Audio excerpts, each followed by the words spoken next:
به نام خدا و با عرض سلام. نخستین برنامه همه جا با شهروندان را تقدیم شما می کنیم. افغانستان که بارها از بحر رویدادهای انتحاری و انفجاری، فساد، کشت، تولید و قاچاق مواد مخدر در سرخط رسانه‌های داخلی و خارجی بوده است و همواره از جنگ و خشونت از این کشور گزارش شده است، گواه خبرهای خوشایندی هم بوده است. رویدادهایی که پهلوهای اجتماعی زندگی مردم و تلاش آنان را برای فراهم شدن یک زندگی بهتر نشان می‌دهد. گزارش‌هایی که تاکنون یا گزارش نشدند و یا هم کمتر به آنها پرداخته شدند. در ویژه برنامه‌های همه جا با شهروندان در 4 هفته آینده به بخش‌هایی از زندگی اجتماعی مردم در ولایت‌های گوناگون پرداخته‌ایم. در این برنامه همکارانمان با رفتن به ولایت‌ها در گفتگو با خبرنگاران و رسانه‌های محلی در این ولایت‌ها تلاش کردند تا موضوعاتی را دریابند که مستقیما با زندگی مردم ارتباط داشته باشند و یا هم نقش مردم را در نهادینه‌سازی مردم سالاری در جامعه نشان بدهند. افغانستان را سرزمین جرگه ها می گویند. شهروندان این کشور در درازنای تاریخ مشکلاتشان را از طریق جرگه ها حل کردند. برگزاری جرگه ها بودند که چالش های بزرگی را از میان برداشتند و در برخی موارد جلو کشت و خون را گرفتند. در بخش‌های دورافتاده کشور هنوز هم مردم دشواری‌های برخاسته از رویدادهای قتل، تنش‌های قومی، دعوا بر سر زمین، خانه و حتی تنش‌های برخاسته از داد و ستدهای روزمره‌شان را در جرگه حل می‌کنند. همکار ما از یک چنین رویدادی در ولایت خوست یک گزارش آماده کرده است. خوست سرزمین جرگه ها. برگزاری جرگه ها سنت دیرینه خوستیان است. اینان شاید نقششان بیشتر و حتی با ارزشتر از نقش یک قاضی یا یک دادستان است. میگویند برای رسیدن به این بزرگان قوم از 1 ماه پیش باید وقت گرفت. این پیرمرد خوستی در آن هنگام که بر رسیدگی رویدادها و حل تنش‌ها میان مردم آغاز کرد جوان بود. شاید با تبدیل شدن سیاهی ریشش به سپیدی در میان مردم بیشتر شهره گشت. ازش پرسیدم که فیصله وی درباره یک قتل چیست؟ دا قتل په درې رقمه دی. یو قتل یو سړی موټر راون کړی دی، سړی په موټر وویه. یو سړی ډاکټر مخکې وایي اشاره وکړه چې په ساوه کې تو سره اتفاق در سره دی، دا سړی ولګې د مړ شه. یو مرګ دا دی چې ښه په زخه ور په وکې مړ یې که درز وچوي. یعنی د دغه د پوره هر یوه د پوره گوخای گوخای قانون ده. فعالیت این بزرگان قوم و آمار بلند رسیدگی به رویدادها نزدشان نشان می‌دهد که مردم برای حل تنش‌ها و رسیدگی به رویدادها به نهادهای عدلی و قضایی کمتر می‌روند. و اما چرا؟ محاکم چې دي فیصله په هر کله چې لاړ شي فیصلې ته اول شهري محکمې ته ځي، شهري محکمه کې فیصله ورته شي، بیا مرافعې ته ځي، دویمه محکمې ته ځي، بیا تمیز ته ځي. دا چون یو کال وخت نیسي. یو کال وخت مونږ تقریبا په یوه هفته کې دا جریان خلاصوو. خدای دې وکړي د نوی حکومت په نوسته د فساد ورکي. فساد خو رښتیا ته یم چې خو فساد خو بداخل فساد ته چې مخکې فساد به و په سل کې به 80% کور به هغه ته کو دولت د 60% بزون په خاطر کو. یې په سل کې 80% زون ته کور کو 60% دولت ته کور کو فساد دمره فساد و. به ولسوالی تنی می رویم. به ما گفتند که قرار است امروز بزرگان 2 قوم درباره 2 قتل فیصله نمایند. اینان بزرگان قوم تنی هستند. پیش از رفتن به نزد بزرگان قوم دیگر یعنی گربز با خود سبک سنگین دارند که با طرف مقابل چگونه کنار بیایند. تنش میان این 2 قوم هنگامی به میان آمد که در 2 ماه 1 تنی و 1 گربز کشته شدند و اقوام یک دیگر را به کشتن یک عضوشان متهم ساختند. اما امروز روز آشتی است. دا خلک دغه ته جوړ کړل چې د یو په بل د مړي نه تیر شي ومني چې بس زه خپل مړی نه غواړم، بله تیر شي زه خپل مړی نه غواړم. زخمي ته یې هغه پیسې کښې شوې چې دی زخمي شوی دی، په دې بل زخم مه جوړوئ، بس دا پیسې وخورئ چې هغه خپل مصارف یې پرې راکړو. نو د سپین ږیري دا فیصله وکړه، بس دی په ارام خپل ژوند کو. عجیب است.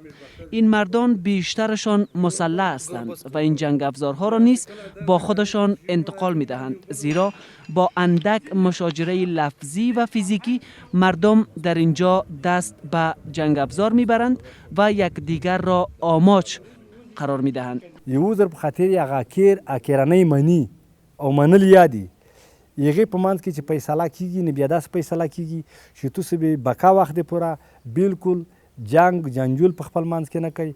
این بزرگان قوم میگویند که در هر رویداد از 10 تا 20 هزار کلدار پاکستانی از طرفهای دارای دعوا پول میگیرند و نیز مصارف خورد و خوراکشان و تیل موترهایشان نیز از سوی طرفهای دعوا پرداخته می شود. مردم هر روز در بخش‌هایی از کشور گواه ناامنی‌هایی هستند و باورها هم چنین هستند در کشوری که بیشتر از 30 سال می شود جنگ ادامه دارد نمی شود 100% توقع صلح 100% را داشت. اما پس از فروپاشی اداره طالبان در کشور بخش‌هایی نیز بودند که تاکنون زیر اداره طالبان هستند، اما در برخی موارد برخی از بخش‌ها از سوی نیروهای امنیتی پاکسازی شدند و اکنون در فضای این بخش‌های پاکسازی شده مردم در یک فضای صلح نسبی زندگی می‌کنند. بیایید برویم به ولسوالی پنجویی ولایت کندهار و گزارش را در این باره ببینیم. پرچمی که تا 2 سال پیش شاید برای بسیاری ها در اینجا ناآشنا بود، اما حالا تپش قلب ها در زیر این پرچم آهسته تر شده است و کودکان را می‌بینی که در فضای امن تر نفس می‌کشند. اینجا روستای کاکران ولسوالی پنجوایی است، یکی از نزدیکترین ولسوالی به شهر کندهار، جایی که این ولایت داغ‌های زیاد از فعالیت‌های هراس‌افکنان این بخش بر سینه دارد.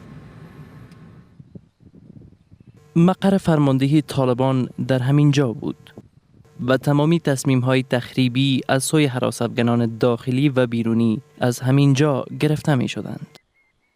اما حاصل 1 سال جنگ و عملیات امنیت است که به هر بخش آن می‌توان بدون تهدید گشت و گذار کرد. وحشت اینجا در ذهن همگان حک شده است. مکان سرد، اما داغ‌ترین حمله ها در همین جا برنامه ریزی می شدند. طالبان مقر فرماندهیش در این بخش بسیار در یک جای استراتژیک گزیده بودند، جایی که در نزدیکی به جاده عمومی واقع شده و طالبان هدفهایشان را به بسیار آسانی از اینجا آماج قرار میدادند و اگر کسی میخواست که از جاده به این طرف بیاین، چون اینجا همه جا ماین جاسازی شده بود، قربانی میشد. مردی که با گذشت هر روز شاخچه های امیدش قطع می شدند. دین محمد در عمق تلخترین روزگار اینجا نفس کشیده است و گوشه ای از خاطراتش را برایمان می گوید. بدغه خوا کې مینونه دا خو دا ګرځه منطقه مینونه دا مگر بیا چې خدا پاک دا پیسې پیدا کړې قرار کړل الحمدلله.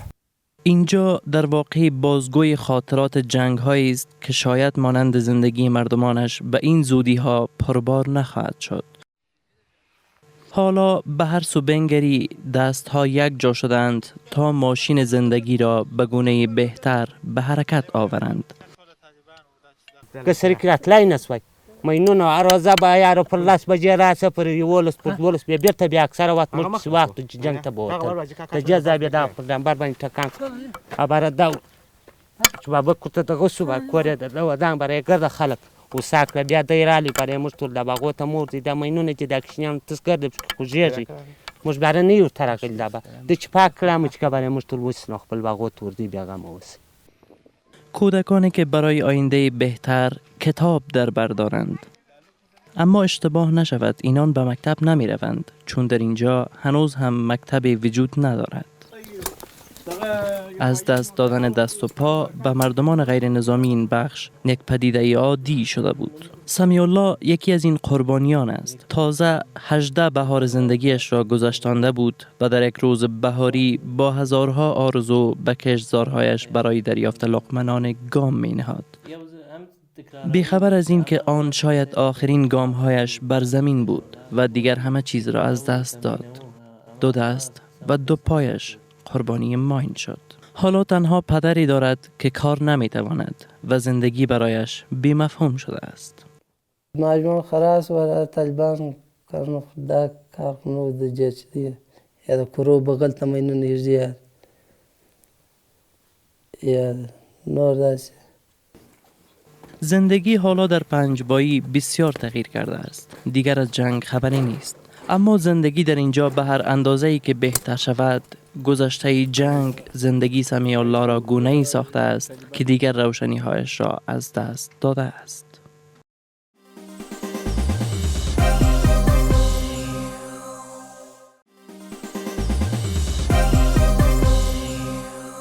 با آمدن طالبان درهای مکتب‌ها، دانشگاه‌ها و دیگر مراکز آموزشی بر روی دختران بسته شدند. و جلو زنان از کار کردن در نهادهای دولتی و غیر دولتی و مکتب رفتن گرفته شد. اما پس از فروپاشی اداره طالبان درهای بسته شده بر روی زنان دوباره گشوده شدند.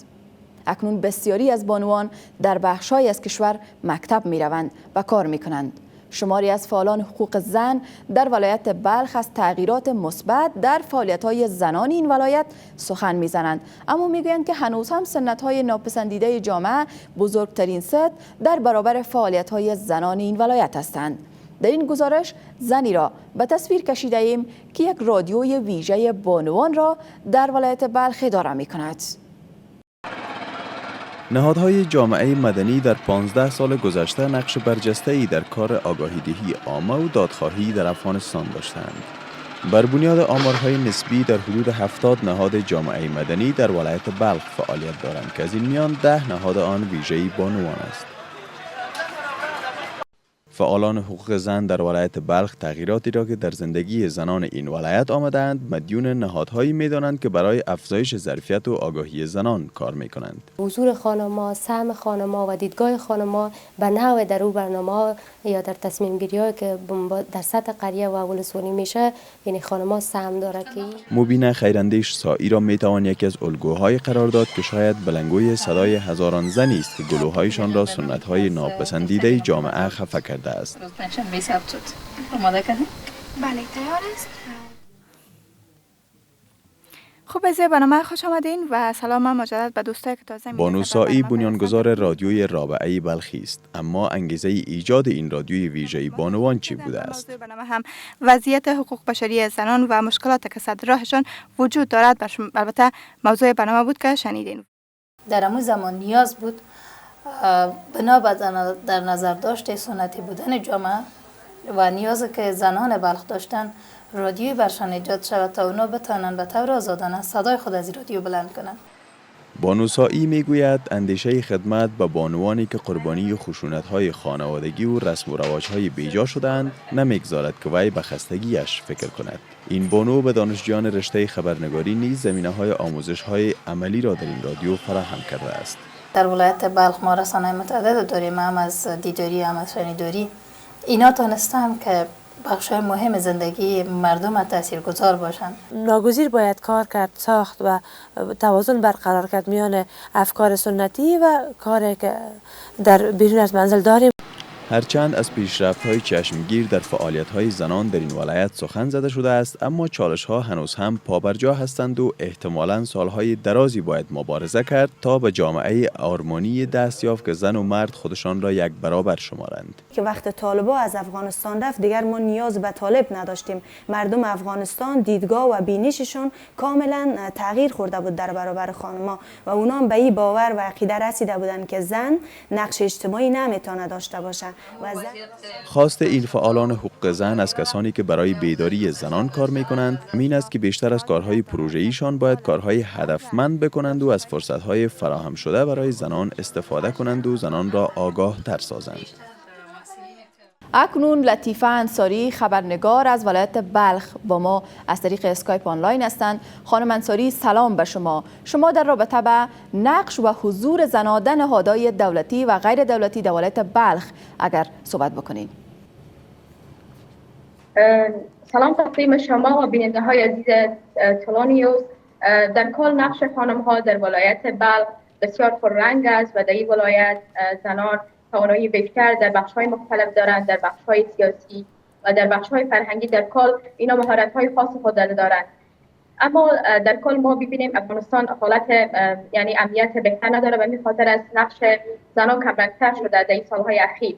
اما تلاش‌ها وجود داره که باید در راستای که زنها بتونن پیش قدم‌تر باشن و در فعالیت‌های مختلف اشراف داشته باشن، مثلا در فعالیت‌های مدنی، در فعالیت‌های فرهنگی و سیاسی. اینا نقش اساسی دارن و می‌خواهند که با مردها یک جا کار کنن و در فعالیت‌ها بیشتر سهم اساسی داشته باشن.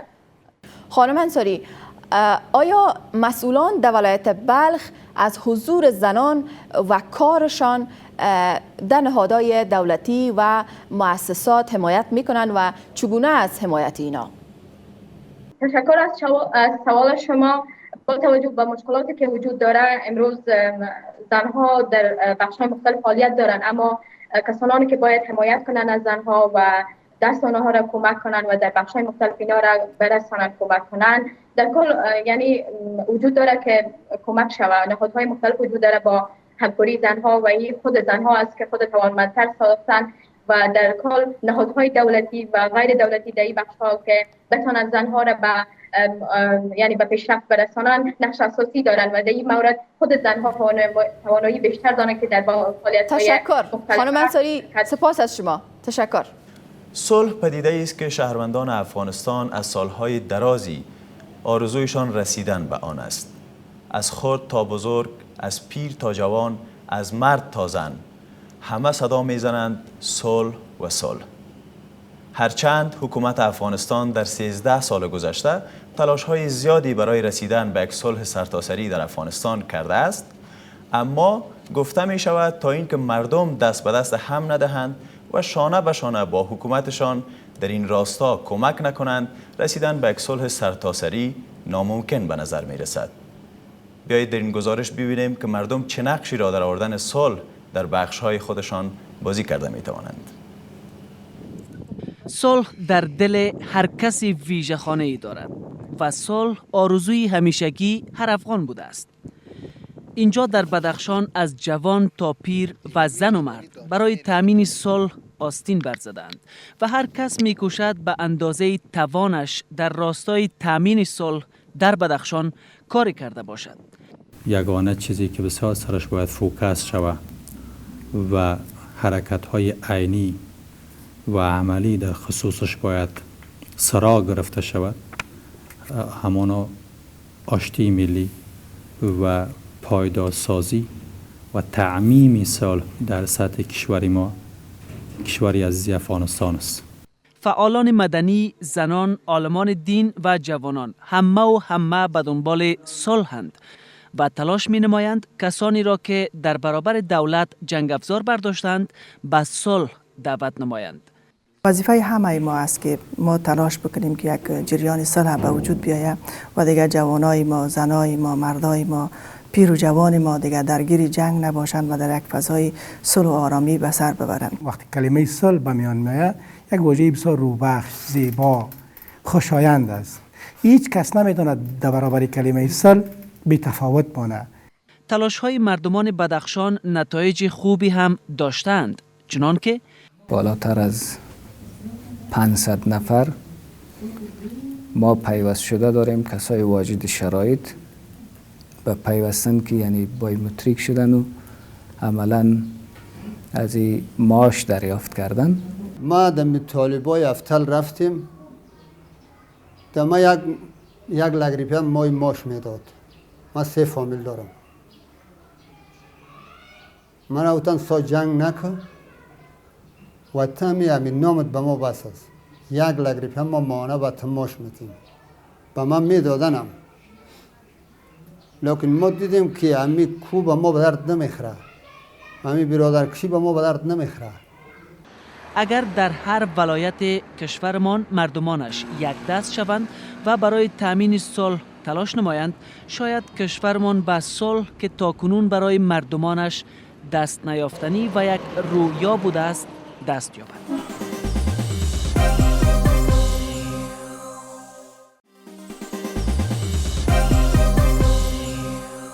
ننگرهار از ولایت‌هایی است که آب و هوای گوارایی دارد و از نگاه پیشرفت صنعتی در قطار ولایت‌هایی می‌ایستد که در این بخش پیشتاز هستند. احتمالاً تاکنون نمی‌دانستید و یا هم شاید می‌دانستید که نخستین جواز بازرگانی 100 سال پیش به بازرگانی داده شد که از همین ولایت همیشه بهار بود. این مرد که محمد گلخان کوچی نام داشت و می شود گفت که بنیاد بازرگانی رسمی را در افغانستان گذاشت. اما اکنون در صنایع این ولایت چی می‌گذرد و صنایع چه سهولت‌هایی برای مردم فراهم ساخته است؟ بیایید در این گزارش ببینیم. ولایت ننگرهار به ویژه شهر جلال آباد به چند علت توانسته است یکی از مهمترین بندرگاه‌های افغانستان باشد.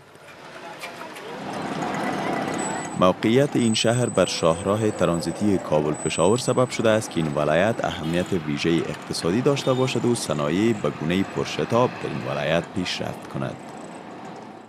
همین اکنون در این ولایت بیشتر از 60 کارخانه فعال وجود دارند که به هزاران تن کار فراهم ساختند. کدام کاری را که فعلا شما در ولایت ننگرهار مشاهده میکنین این از همت خود مردم است. یعنی از طرف نظام و از طرف اقتصادانه ما شما این تو پلان و پروگرام داده نشده که پروگرام که این رشته رشد کنه. این کارخانه المونیم می تواند یکی از مثالهایی باشد که از یک سو به شماری از باشندگان این ولایت کار فراهم ساخته است و از سوی هم سبب افزایش فرآورده‌های داخلی کشور شده است. این کارخانه در سال 1386 به کار آغاز کرد. مالک این کارخانه میگوید که با ایجاد این کارخانه توانسته است که کمبودهای افزار المونیمی چندین ولایت را از میان بردارد. اوس هم بعضی خام مواد څه ګاونډیو ملکونو ته انتقالیږي خو بیا د هغې سره سره موږ تر ډېره حده پورې کوشش کوو او د دولتي چارواکو په مرسته د دولتي چارواکو په همکارۍ باندې چې دغه خام مواد ګاونډیو ملکونو ته انتقال نشي او داخل د افغانستان کې استعمال کړو. هرچند گاهی فکر می شود که بازرگانان در پی سودجویی هستند، اما کارگران و کارمندان این کارخانه ها می گویند که این نکته را نیز باید در نظر گرفت که سرپرستان خانواده های بسیاری ها در این کارخانه ها کار می کنند و زندگی هایشان را سر و سامان می دهند. این شپږو کلونو ډېر افغانانو ته کار پیدا کړی ده او لاغې نو ډېر افغانان دلته د شاوخوا منطقې د ولایت افغانان دلته کار کوي. مسئولان این کارخانه ها میگویند که اکنون مردم تشویق شدند که یک نظام تولیدگر را به میان آورند و از وارد کردن برخی از موادی که امکان تولیدشان در داخل کشور است جلوگیری کنند. مردم بسیار زیاد به تشویق شده که یک سیستم تولیداتی را ایجاد بسازند و می یک مفکوره هستند که اگر خود افغان‌ها به می عرصه قدم بگذارند و در آینده کوشش کنند که به می سیستم فابریکا و تولیدات جور کنند. کارمندان این کارخانه ها نیز می خواهند که سرمایه ها به جای اینکه در بیرون از کشور به کار افتند در داخل کشور سرمایه گذاری شوند تا از یک سو تغییر مثبت اقتصادی در زندگی مردم رونما شود و از سوی هم رشد اقتصاد باثبات افغانستان به میان آید. زموږ مالدار خلکو ته دا ډېره هیله ده چې خپل کارونه خپل فابریکې د بهر ملکونو نه راوړي په خپل ننګرهار خپل افغانستان کې فعاله کړي او غریبانه خلک به د دې سره په کار راشي او غریبانه خلک نه غواړي چې باید خارج ملکونو ته لاړ شي په خپل وطن کې کاروبار شروع کړي. شماری از باشندگان شهر جلال آباد بدین باور هستند که کارخانه های موجود در ننگرهار به هر قشری از جامعه، چه کسانی که بیسواد هستند، چه کسانی که مکتب خواندند و چه آنانی که دانشگاه دیدند زمینه های کار را فراهم کردند. کله خلک یو اوس د نش په حساب ځکه چې نفوذ د جنوب آباد رسمي مساعدو ده او مهاجر روان دي نو دا خلک جوړ شي د نش په حساب ده چې دې خلک ته وده ورکړل شي نو حتما د خلکو شوق تغییر راځي. بر بنیاد آمارها از سال 2001 تا سال 2012 میلادی بیشتر از 160 کارخانه در این ولایت فعالیت داشتند، اما آوازه های بحران سال 2014 که تنها در حد آوازه به جا ماندند سبب شد که تنها 60 کارخانه فعال بماند و بس. د ننګرهار د صنایعو په بخش کې ریپورت مې ولیدی او اوس هم له ځان سره ښاغلی سباون شینواري لرم، خبریال دی په ننګرهار ولایت کې. ښاغلی شینواري ښه راغلاست خپرونې ته. که چیرې داسې لنډ معلومات راکړئ د دې په اړه چې دغه د صنعت رشد په ننګرهار ولایت کې څومره تاثیر د خلکو پر اقتصاد باندې کړی دی؟ مننه. په لومړي سر کې خو تاسو د ټولو نیوز ټولو لیدونکو ته او سلامونه او نیکې هیلې وړاندې کوم. لکه څنګه چې د ستاسو پوښتنې په ځواب کې به داسې ووایم چې په دې وروستیو کې لاسي صنایع په ننګرهار ولایت کې که څه هم ډېر پرمختګ کړی دی او موږ د ګڼو پرمختګونو شاهد یو، خو ویلی شو چې تر څنګ یې ځینې ستونزې او مشکلات هم شته دی او پرمختګ یې د خلکو په اقتصاد باندې ډېر اغېزه کړې. که موږ تاسو وګورو په تېره بیا د ښځینهو بخش ته چې پخوا به ښځې له ګڼو ستونزو سره مخامخ وي او اوس ډېری ښځو ته په کور دننه د لاسي صنایعو له امله زیات عاید لاسته راځي او د دوی په اقتصاد باندې ډېره مثبته اغېزه کړې ده. فکر کوئ چې دغه د صنعت پرمختګ په ننګرهار ولایت کې د خلکو پر ژوندانه باندې ښه تاثیر کړی دی، د امنیت په ټینګښت کې څومره رول لري؟